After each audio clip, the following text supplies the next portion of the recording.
신자 되어지기를, 또 예수님 닮아가기를 한 발짝 다가가는 우리의 예배가 되어지길 바랍니다.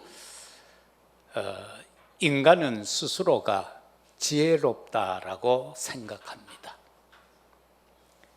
그런데 그것을 교만이다, 죄라고 그랬어요. 그러면은 어리석음은 무엇인가?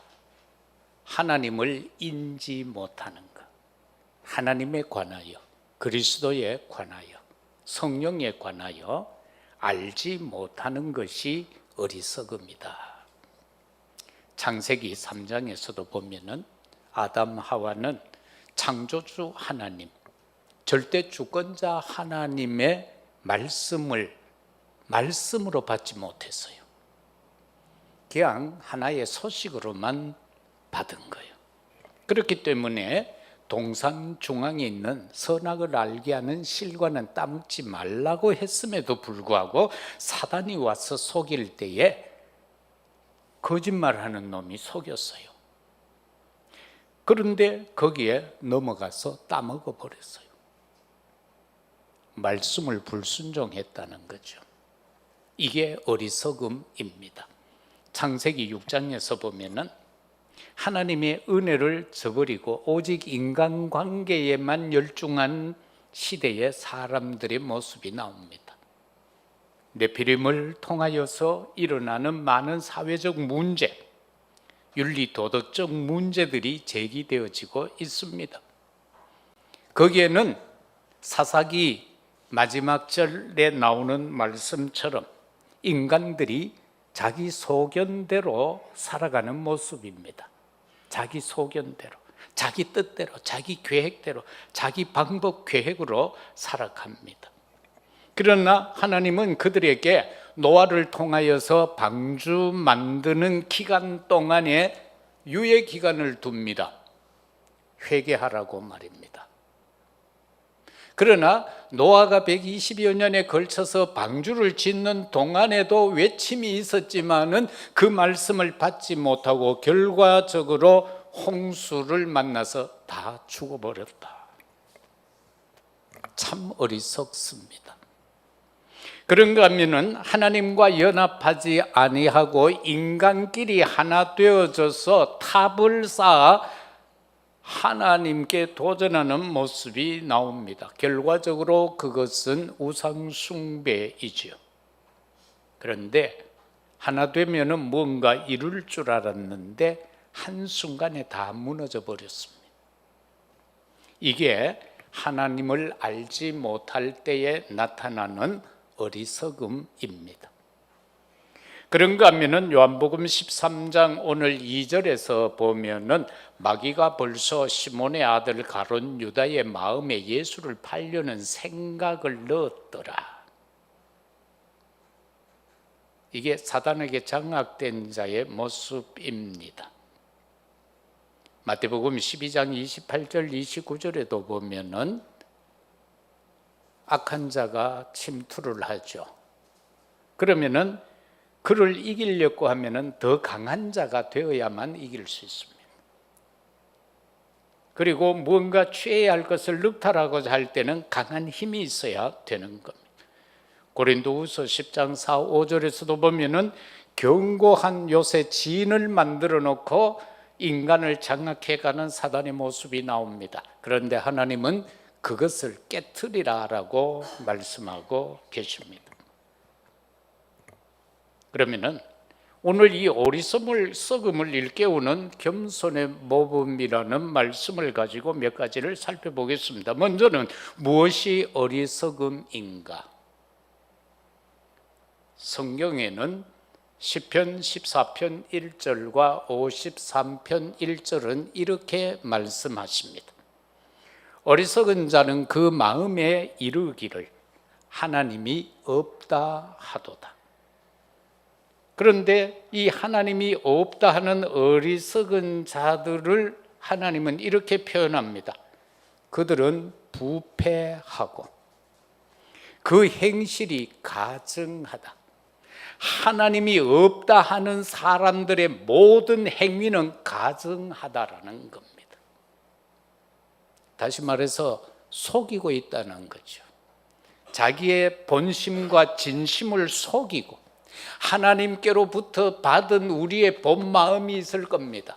그런데 그것을 속이고 지금 사단에게 속아서 사단의 것으로 말하고 있고 살아가고 있다는 겁니다. 그러니까 그들이 윤리 도덕적으로 행하는 모든 것이 바르다라고 하지만은 하나님은 말씀합니다. 선을 행하는 자 없다라고 말입니다. 하나님을 모르는 자가 행하는 모든 일은 악합니다. 왜?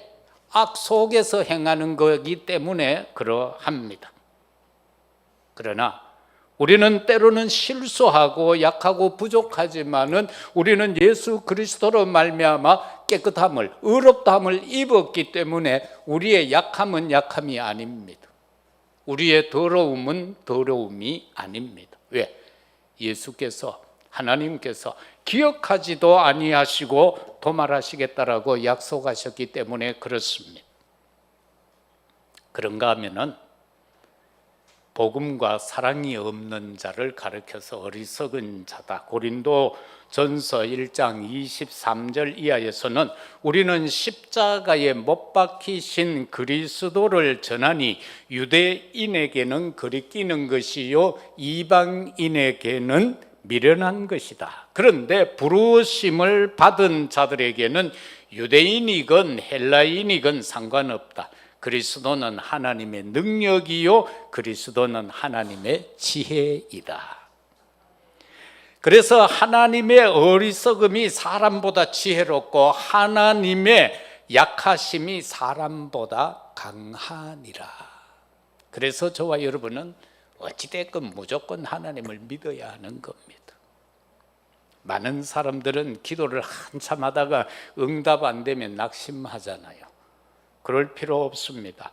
저와 여러분이 살아가는 동안에 일평생 응답 한 번도 못 받을 수도 있습니다. 그러나 내가 가는 길이 바른 길이냐 아니냐 그게 중요합니다. 내가 가는 길이 하나님이 원하는 길이라면 그 길에는 응답이 없어도 괜찮다는 겁니다. 왜? 사람들이 주로 말하는 응답이라는 것은 99.9%가 자기 욕심입니다. 그렇기 때문에 내 가는 길이 하나님이 원하는 길이냐 아니냐 그게 관건입니다. 그러면 응답 없어도 괜찮습니다. 그래서 우리는요 복음과 사랑이 없으면은 어떻게 되느냐? 예수 그리스도를 배척하게 됩니다. 예수를 자꾸 배척해요. 쉽게 말하면 밀어내요. 내 삶 속에서 예수를 밀어내버려요. 내 모든 것에서 예수를 자꾸 밀어낸다니까요. 밀어내고 거기에는 내 것으로 채워요. 창세기 6장에서처럼 자꾸 내 것으로 채운단 말입니다. 예수를 밀어내고. 그래서 때로는 동창회가 예수님보다 더 중요하잖아. 그래서 예수님 잠깐 밀어내고 동창회를 내 속에다가 집어넣잖아. 바로 그런 거예요.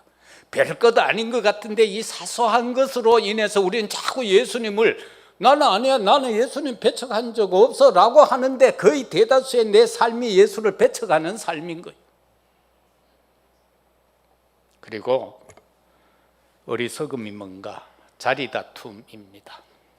누가복음 22장 24절에 보면은 거기서 제자들이요 막 앉아가 예수님 앞에 놔두고는 누가 더 높노 이걸 가지고 시비하고 있어요. 12놈이 모여가 시비한다니까 누가 더 높나라고. 이걸 우리 삶에 적용을 하면 어떤 것이 되겠어요? 내 이름 왜 빠져서 이런 거 쉽게 말하면 어디 뭐 이래 행사 같은 거 하는데 왜 내 이름 빠졌지? 그런가 하면은 나만큼 수고한 사람 어디 있어 나와봐 이런 거. 그리고 나를 왜 알아주지 않지?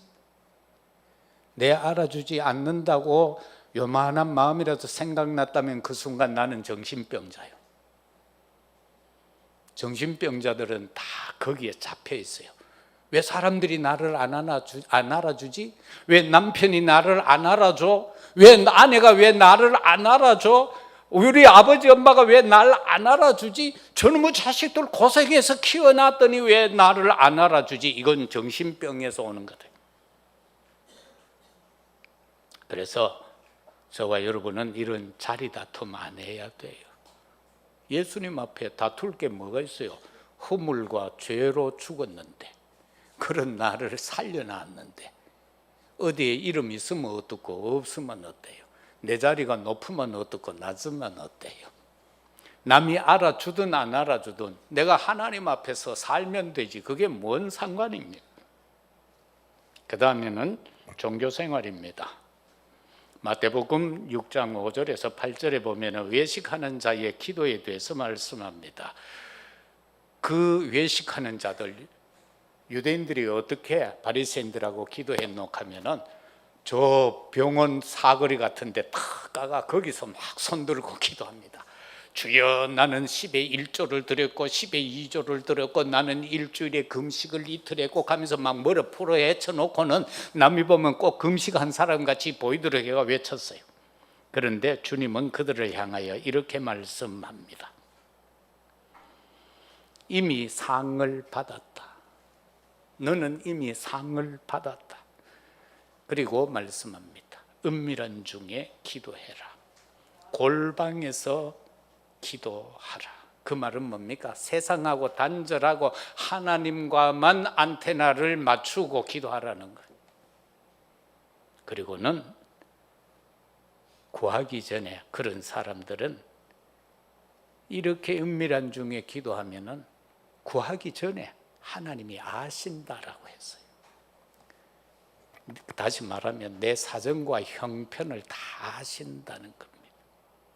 그리고 마태복음 6장 33절은 너희는 먼저 그의 나라와 그의 의를 구하라. 그리하면 너희의 필요한 모든 것을 더하여 주시리라. 더하여가 뭔지 압니까? 영어 성경에 보면은 보너스라고 그렇게 말하고 있어요. 보너스로 주겠대요. 내게 필요한 거는 보너스로 주시겠다는 겁니다. 월급이 아니고 보너스래요. 그래서 하나님은 막 계속해서 보너스 주는 거예요. 요새 어떤 사람들 보면 뭐 결사 뭐 하면서 주고픈 돈도 못 받는데 와 결사하며 띠두르고 그렇게 되면지 모르겠어요. 그 막 보면은 보너스 내놔라고 난리를 치잖아요. 보너스의 개념은 내놔라고 해서 주는 게 아니고 그냥 주는 겁니다. 보너스의 개념. 하나님이 그냥 주시겠대요. 우리가 마음 먹고 있는 거를 그냥 주시겠다. 믿어집니까? 오늘부터 한번 믿어보세요. 내가 원하는 거, 바라는 거, 그 보너스로 주시겠대요. 생판으로 고생해가 금식하고 기도해서 주는 게 아니고 네 기도하기 전에 내가 알고 있다. 예수님이 그렇게 하잖아요. 알고 있대요. 예? 그리고 그래서 우리가 여기서 볼 수 있는 거는요, 유대인들은 보면은 유대인들의 삶이요 틀린 거 하나도 없어요. 다 옳은 것밖에 없어요. 안식일 지키라는데 얼마나 옳은가 하면 안식일 안 지킨 놈은 쥐기뿌라고 그랬어요. 우리 오늘날 예배 안 드리면 쥐기뿌만 살아남을 사람 누가 있어요? 나도 다리 다쳤을 때 석 달 동안 예배 못 드리고 여기 파티마 병원 특실에 누워 있었잖아. 그럼 나도 죽어야 되지? 그런데 예수님은 내 안에 계시잖아. 하나님은 내 안에 계시잖아. 성령이 나를 성전 삼고 계시잖아요. 뭐 그렇다고 해서 그냥 막 빼먹으라 그런 말이 아니고, 그래서 그와 함께 더불어서 살아가면 되는 거예요. 그죠? 그래서 마치 못했을 때 한 분씩 주님 죄송해요, 아빠 미안해요 하고 뭐 그래도 될 수도 있겠죠. 그러나 유대인들은요 그것조차 허용하지 않았어요. 얼마나 잘 믿었습니까? 우리 믿음요, 겉으로 드러난 믿음은, 행위적인 믿음은요 유대인들을 못 따라갑니다. 조농사 해가지고 핀센트로 쎄어가지고 11조 했던 사람들이에요. 그래서 하도 그게 어려우니까 조농사를 안 짓는다고 그러잖아요. 한참 세고 있는데 병권사가 내한테 전화를 해서 그 카드 잊어버려서 몇 개 씌었는지, 그러면 처음부터 또 다시 씌어야 되는 거예요. 그러니까 사람들이 이건 아니다 이래가 조농사를 안 짓는다고. 그래서 이러한 안식, 율법 그 사람들만큼 잘 지키는 사람들이 어디 있어요? 바울이 뭐라고 그랬어요? 나는 율법에 행하면은 흠이 없는 자라고 했어요. 그만큼 그들은요 율법 잘 지켰어요. 율법 지킨다고 구원받습니까? 아니에요. 예수를 구주로 믿어야 구원받아요. 그런데 저 양반들은 지금도 예수 안 믿어요. 아직 기다리고 있어요. 아직 메시아를 기다리고 있다니까. 얼마나 등신인가 하면은 메시아, 히브리어잖아요. 메시아, 그리스어로 크리스토스, 헬라어로 그리스도, 똑같은 말이에요. 그분이 왔어요. 왔는데 지금 안 믿고 있어요. 기다리고 있어요. 그래서 이것도 틀렸다는 거예요. 맞는데 틀렸다는 거예요. 그들 규례를 얼마나 잘 지키는지 압니까? 우리가 여기에 레위기서 같은 데 보면 제사 지내는 방법 나오잖아요. 예를 들어 속죄제, 번제 이런 게 나오면은 그들은요 두께 이만한 책이 하나씩 예전으로 되어져 있어요. 그 하나 제사 드리는 방법을 그만큼 해서 그들은 지키고 있는 거예요. 그런데 예수 안 믿는데, 우리는 그런 거 저런 거 잘 못하고 있는데 우리는 예수가 그리스도라고 믿고 있잖아요. 옆에 분 보고 한번 물어보세요. 네 예수 믿나? 예? 진짜 믿습니까? 그럼 됐어요. 그래서 정말로 지켜야 되는 거, 그런데 참된 것을 놓쳤다. 두 번째는 어리석음을 깨우치시는 예수님의 모범에 대해서 오늘 읽은 말씀 12절에서 15절까지는 그 내용을 다루고 있습니다. 여기서 오늘 우리가 좀 집중적으로 생각하고자 합니다. 사랑하는 성도 여러분, 예수님의 그 모습을 한번 상상해 보세요.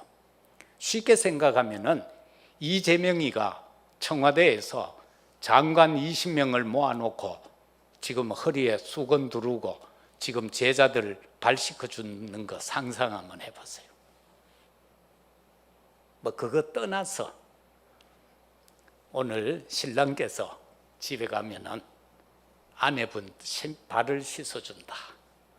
거기까지만도 생각해 보세요. 그것도 잘 없잖아요. 그런데 하나님이신 예수님이 죄 많은 인간의 발을 지금 씻어주고 있어요. 참 얼마나 황송한 일입니까? 그러니까 거기에서 베드로가 항상 보면은 이 좀 다혈질이라 이 반응을 잘해요. 예수님 안 된다는 거라. 선생님이 우리의 발을 씻을 수 있습니까? 이 꼬랑내 나는 발을 어떻게 씻을 수 있습니까? 특히 나는 또 무좀이 걸리가 더 냄새 나는데 안 됩니다. 안 된다 하니까 예수님 뭐라 그럽니까? 그럼 너 나하고 상관이 없는 자가 된다라는 거예요. 그러니까 이 양반이 또 한마디 합니다. 아이고 그럼 내 머리로부터 해가 다 씻어주세요. 목욕한 사람은 손발만 씻으면 된다. 우리가 외출해가 갔다 오면은 샤워 맨날 합니까? 급하면 발만 닦고 자기도 하고 그러잖아요. 이걸 영적으로 바꾸면 그렇다는 겁니다. 내가 주는 그리스도시요 살아계신 하나님의 아들입니다라고 고백해서 하나님의 자녀 신분 권세가 회복됐어요. 그러면은 바깥에 나가서 돌아다니다 보면은 손발이 더러워지자. 그럼 들어오면 그것만 씻으면 되는 거예요. 내가 구원받았다고 해서 죄 안 짓습니까? 내가 구원받았다고 해서 허물에 한 번도 안 빠집니까? 그 허물이라는 것이 중요한 거 아닙니다. 아주 간단해요. 허물은 실수다라고 했어요. 허물은 실수입니다. 그런데 허물과 죄로 말미암아 죽었던 우리를 살렸다. 죄는 뭡니까? 하나님을 떠난 죄를 말하는 거예요. 그런데 우리는 그 하나님을 떠났던 죄를 예수 그리스도를 만나서 해결되어졌습니다. 그러면 이제 우리에게 남은 건 뭡니까? 허물입니다. 살아가면서 인간관계 속에서, 사회 속에서 저지른 일들, 잘못된 것, 실수다라는 겁니다. 그 실수는 어떻게 해야 하는가? 성경에 보면은 자복하라라고 했어요. 자복하라. 어디에서? 이사야 44장 22절에 보면은 허물과 죄, 이걸 자복하면은 하나님은 기억도 하지 아니하시고 도말하신다, 그렇게 말씀하고 있습니다. 그래서 구원이라는 것은 원죄 문제 해결하는 것을 말합니다. 그것은 길과 진리와 생명 대신 예수님을 만나야만 해결되는 문제입니다. 해결되는 문제입니다. 그런데 도둑질한 거는 하나님 앞에 가서 허물을 가지고 엎드리면 됩니다. 하나님, 내가 오늘 이렇게 했습니다. 하나님, 내가 오늘 살다가 보니까 내하고 같이 사는 사람 마음을 상하게 만들었습니다. 잘못됐습니다. 하나님, 오늘 내가 마음으로, 생각으로, 감정으로 나쁜 것들을 담았습니다. 용서해 주세요. 그러면 되는 겁니다. 그러면 되는 겁니다. 그래서 너무 죄에 매여버리면은요, 진짜 회개해야 될 건 안 하고 엉뚱한 윤리 도덕에 매여가 살게 된단 말입니다. 그거는 실수에 준하는 거예요. 허물. 그래서 그것은 자복하면 된다라는 겁니다. 자복이라는 게 뭡니까? 내가 자백을 한다는 겁니다. 그리고 그것을 고쳐간다는 겁니다. 아들을 낳았어요. 그런데 아들이 엄마 지갑에서 100원을 가지고 갔어요. 아이스 깨끼 사 먹으려고. 그러면 어떻게 합니까? 아들이 이 시간이 좀 지나고 나니까 내 이거 이러면 안 되는데, 엄마 찾아가요. 엄마, 아까 너무 더워가지고 엄마 안 볼 때 지갑에서 100원 꺼내가지고 아이스 깨끼 사 먹었어. 엄마 미안해. 다시는 안 그럴게. 그러는데 용서를 해주지. 자식이, 엄마 지갑에서 100원을 꺼내가 오늘부터 너는 나의 호적에서 빼버리겠어. 그러는 부모 아무도 없습니다. 아이고 미안하다, 네가 더위 먹었는 걸 내가 모르고 내가 미리 사줘야 되는데 못 사줬구나. 그래 되는 거 아니에요? 그죠? 그래서 이런 문제를 말하는 겁니다. 그리고 거듭남과 새롭게 하는 삶, 그것이 손발을 씻는 겁니다. 저와 여러분이 거듭난다, 새롭게 된다라는 것은 저와 여러분이 하나님 앞에서 나의 실수를, 허물을 자백하는 거예요. 하나님, 이러이러했습니다. 잘못됐습니다라고 하고 그 다음부터 그 짓 안 하면 되는 거예요. 근데 자꾸 해서 번복을 하게 되면은 좀 생각해 봐야 돼요. 좀 생각해 봐야 돼요. 똑같은 거를요, 주님은 끝까지 용서는 해준다고 했어요. 70번씩 70번이라도 용서하겠다고. 그런데 그게 굳어져 버리면은요, 나중에는 죄가 죄인 줄 몰라요. 그럴 지경까지만 안 가면 돼요. 잘못을 해놓고도 잘못인 줄 모르는 단계까지 가버리면은 구원하고는 상관없는 자가 될 수도 있습니다. 그러나 내 심령에 무언가를 잘못했을 때, 그게 라고 올 때, 그는 아직도 살아있는 자입니다. 왜? 성령이 간섭하기 때문에 그렇습니다. 목사도요, 설교하고 나면 집에 가서 고민할 때가 있습니다. 내가 오늘 왜 그랬을까? 이럴 때가 있습니다. 그럴 때는 성령이 그렇게 역사하는 겁니다. 야, 너 오늘 그 한 말 그거는 잘못이야. 그는 성도들로 하여금 마음 아프게 했어. 그는 내가 원하는 메시지가 아니야. 그거는 너의 메시지야. 하나님의 말씀을 대언하라고 그랬잖아요. 생기를 대언하라고 그랬지, 네 사상을, 네 생각을, 네 지식을 대언하라고 하지 않았어요. 그래서 우리는 어떻게 해야 됩니까? 다른 사람이 다른 사람의 발을 나는 씻어줄 수 있을까라고 한번 질문해 보세요. 나는 다른 사람의 허물을 용서해 줄 수 있을까? 나는 내 앞에 잘못 저지르는 사람을 용서해 줄 수 있을까? 그걸 말하는 겁니다. 우리가 뭐 맨날 집에 가서 발만 씻어주면 문제 해결될 것 같으면 막 마르고 닳도록 씻어주지요. 그 말이 아니고 네가 그들의 허물을 용서해 줄 수 있느냐? 네가 네 가족의 잘못을 용서해 줄 수 있느냐? 그 말인 겁니다. 그래서 겸손의 모범은 제자들의 발을 씻음으로써 예수님이 직접 보여준 겁니다. 그러면서 너희도 나중에 서로 이렇게 하라라고 했잖아요. 이것은 깊이 들어가면 십자가 사건을 말하는 겁니다. 내가 너희를 위해서 죽어줬지 않느냐? 너는 한 영혼 네 옆에 구원받아야 할 자를 위해서 너는 네 성질 한 번 죽일 수 있나? 그 말이에요. 네게서 올라오는 왁 하는 그 성질 한 번 죽일 수 있나? 그 말인 거예요. 그거 자꾸 너무 어렵게 생각하지 마세요. 그리고 어리석음을 깨우칠 때 예수님은 기도를 가지고 말씀합니다. 아까 얘기했던 것처럼 뭐 중언부언하는 그런 기도하지 말고 이렇게 기도하라. 그게 마태복음 6장 9절에서 13절 주님 가르쳐 주신 기도예요. 그게 가장 기도의 본이에요. 그래서 기도할 때는 평안하게 하라. 무엇에 쫓기지 말고 평안하게 기도하라는 겁니다. 그리고 힘없는 기도해라. 기도 시큰하고 힘 빠져버리면 안 되잖아. 힘없는 기도해라. 그리고 감사함으로 기도하라. 감사함으로. 그래서 다니엘이 기도할 때 보면은 어떻게 합니까? 원수가 지켜보고 있는데 하루에 3번씩 전과 같이 예루살렘 성전을 향하여 창문을 열고 무릎을 꿇고 감사함으로 기도했다. 그 감사 기도가 다니엘 10장에 들어가면은 네가 기도하는 첫날에 이미 응답됐다라고 했어요. 응답을 가지고 오는데 사단이 막았다는 겁니다. 그래서 내가 그들을 꺾고 지금 왔다. 그렇게 말씀하고 있는 걸 보게 되죠. 그래서 절대 기도할 때는 중언부언하면 안 된다. 짧게 하더라도 정확한 복음적 언약적 기도만 하라. 그러면은 이미 은밀한 중에 기도하려고 마음 먹은 내 기도를 이미 하나님은 아신다고 하셨잖아요.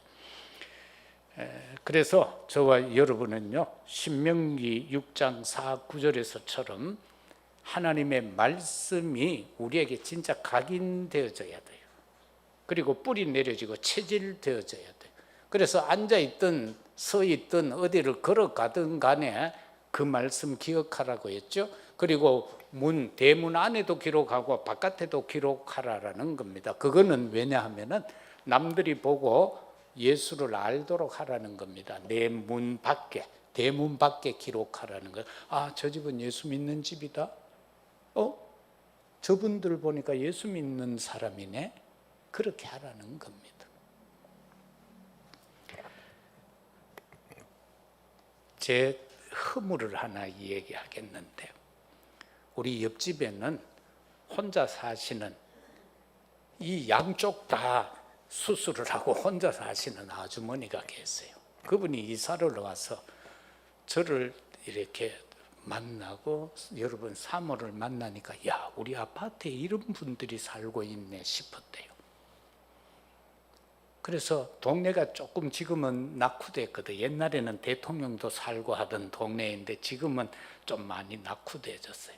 그래서 주로 우리 재현 집사가 말하기를 실버타운 같다라고 이제 그렇게 말하는 동네로 바뀌어졌습니다만은, 근데 제가 집에서 대화를 하면 목소리가 좀 커요. 그러니까 그분이 맨날 우리가 싸우는 줄 알았대요. 목소리가 크니까. 근데 이분 특징은 집에 있는지 없는지. 그래서 여러분 사모가 한 번씩 가다가 요래 창문 작은 거 있어요, 복도 쪽에. 그래 가서 이래 본다니까. 왜? 혹시 오해됐나 싶어서. 너무 조용한 거요. 사람이 있는지 없는지. 그러니까 우리는 막 내가 소리가 막 나오니까 싸우는 줄 알았다라고. 그래서 이제 오해를 풀었대요. 그래서 이제는 목소리를 좀 낮춰야 되겠구나. 그런 생각까지 하게 되는데, 그것조차도 여러분 보세요. 바로 그걸 말하는 겁니다.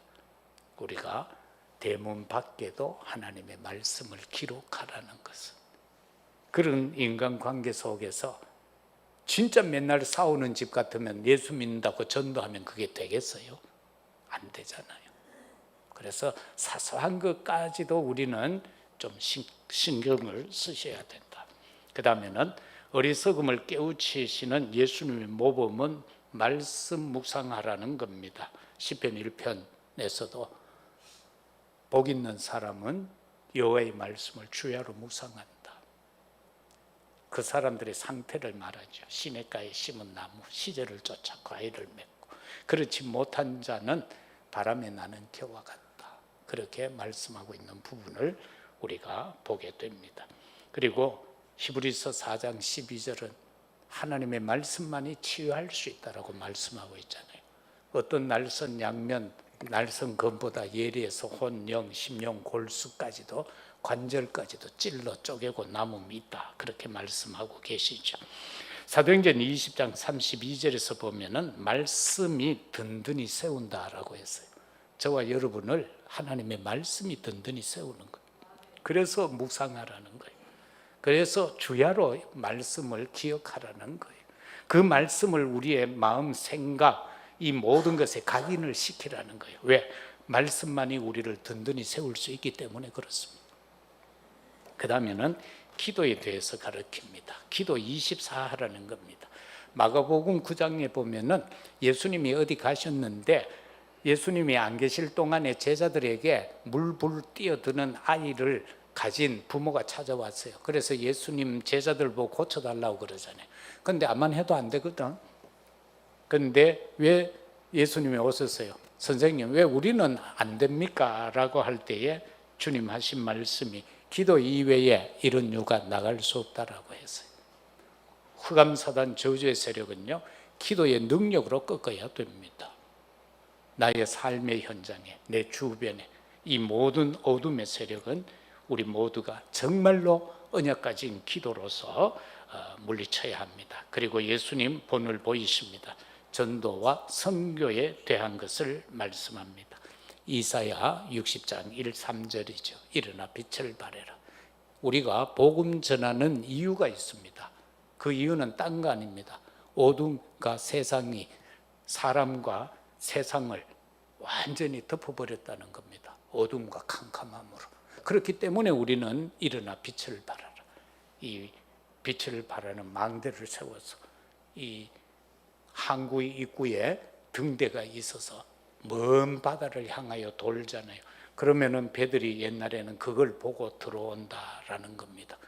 그죠? 조금 잘못될 수도 있어요. 옛날에 우리가 주로 쓰는 말 중에 보면 에이 삼천포로 빠졌다 하는 말이 있죠. 그 삼천포가 부산하고 좀 가깝잖아요. 남해 쪽으로 해서 배들이 쭉 오다가 보면은요, 삼천포가 먼저 부산보다 앞에 보이니까 옛날에 삼천포는 아주 발달했어요. 그러니까 막 불이 환하니까 부산인 줄 알고 잘못하고 배들이 글로 들어와 버렸다는 겁니다. 부산 가야 할 배가. 그래서 삼천포로 빠졌다 하는 말이 생긴 거예요. 그건 좋은 말이에요. 그런데 사람들은 그거 나쁘게 쓰지요. 그래서 우리가 자칫 잘못하면은 이 바로 알지 못하면은 우리가 빛을 바로 비추지 못하면 엉뚱한 데 비추면은 이런 문제가 발생할 수가 있습니다. 그래서 우리는 정말로 어둠과 캄캄함이 세상과 만민을 가리웠다고 그랬는데 그 가리움이 뭡니까? 생명의 빛을 가리웠다는 겁니다. 구원의 빛을, 하나님의 영광의 빛을 가리워 버렸다는 겁니다. 그래서 우리는 오직 복음, 예수 그리스도만 증거해야 될 줄로 믿습니다. 우리가 복음을 전하게 되면은요, 복음을 받지 못하는 자들은 그걸 거리끼게 봅니다. 거리끼게. 유대인들은 거리끼게 느꼈다고 했죠.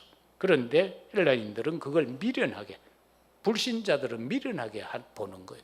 아이고 저거 저런다고 믿어? 저것들 괜히 힘 빼고 있어. 이런 식이 된다는 겁니다. 그런데 그것이 믿는 자에게는 능력이라고 그랬어요. 그게 믿는 자에게는 지혜다라고 그렇게 말씀했습니다. 말씀 맺겠습니다.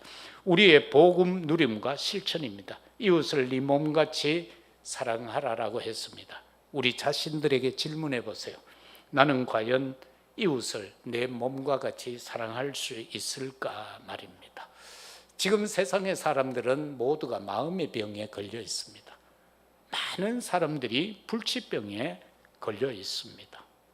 이런 사람들이 복음의 대상자들인데 그들이 조금 잘못했다고 해서 우리가 미워하면 되겠습니까?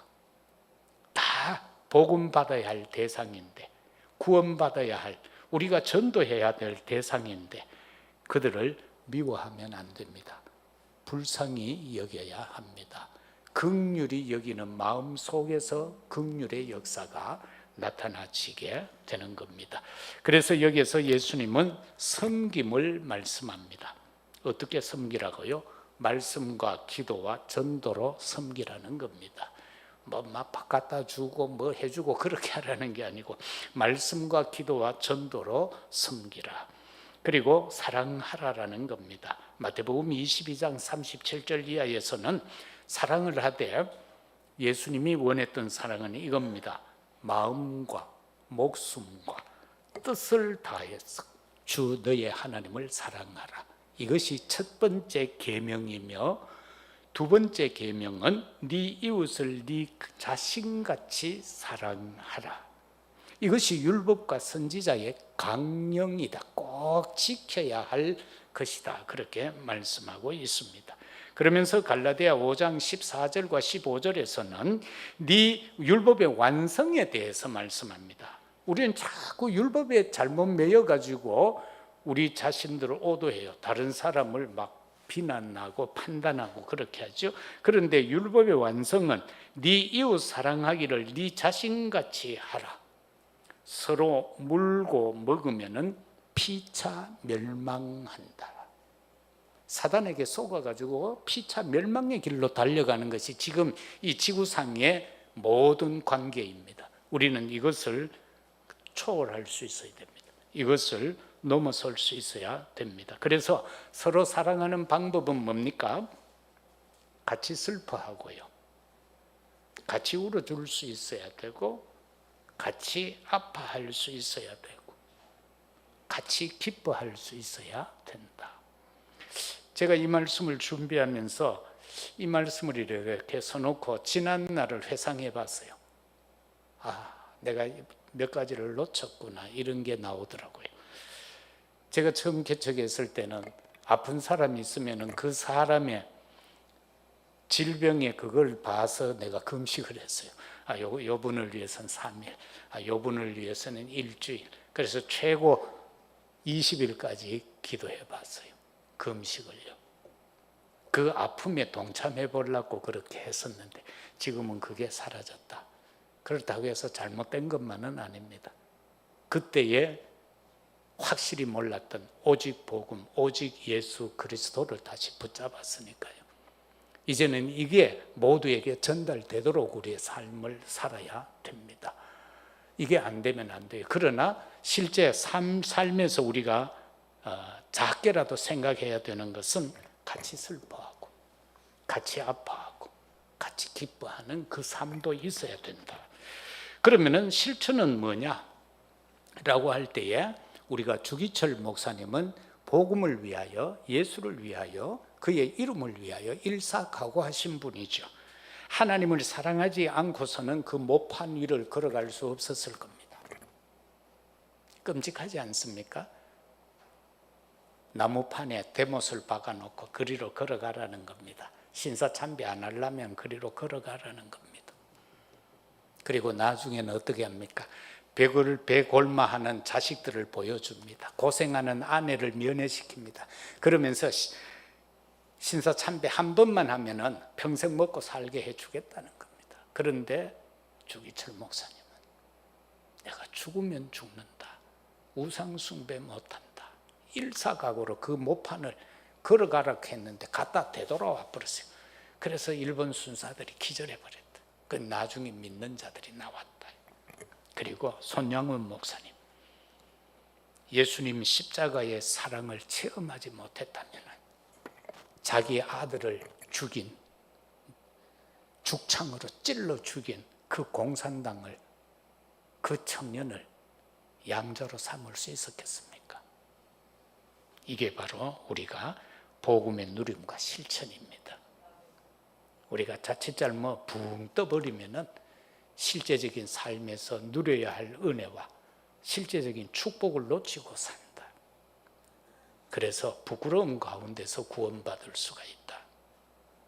우리가 이 손발 씻는 게 별것 아닌 것 같지만 이게 쌓이고 쌓이면은 우리는 부끄러움을 당합니다. 그리고 불 가운데서 부끄러운 구원을 받을 수밖에 없습니다.